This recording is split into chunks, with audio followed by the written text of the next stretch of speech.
Thousands of East African nationals, including Ugandans, leave their countries annually to seek for jobs abroad, especially to Middle East countries. However, some of them have found themselves in situations of being trafficked and tortured when their mother countries cannot even locate their whereabouts. Some have been reported dead in unclear circumstances.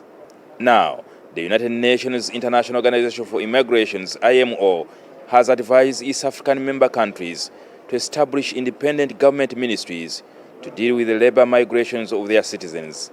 This, according to the Deputy Director-General of IMO, Ugochi Daniels, will boost the country's remittances. And what the data shows, now that we're seeing more and more countries developing ministries or government bodies for diaspora, is countries that have a diaspora framework and a structured way of engaging diaspora, remittances as a proportion of GDP is double compared to those countries that don't have. Kenya is one of the East African countries that has already established the said ministry. In Uganda, labor migration issues are placed under the Ministry of Gender, Labor and Social Development. Where even actually in terms of remittances coming to our countries, a big chunk of that coming from diaspora.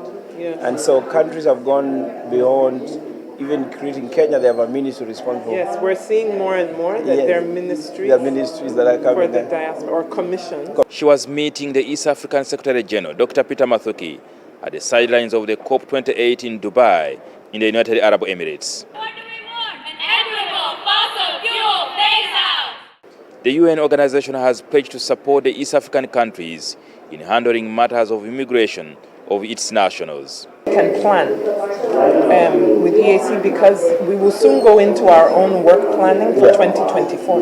Yes. So to make sure that the cooperation with EAC is included in that process. Yes. Excellent.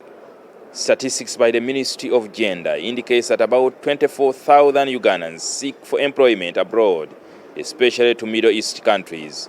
The Ministry of Finance reported remittances amounting to 4.2 trillion shillings in 2022. But also they feel that the issues of climate are very practical, real.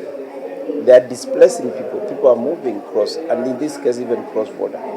How do we have very deliberate programs that would support this? Wars and conflicts have partly contributed to forceful migrations in East Africa.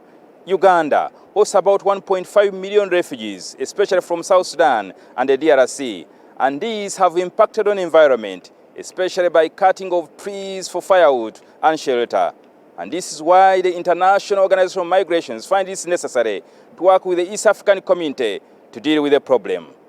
Jingo Francis, NTV in Dubai, in United Arab Emirates.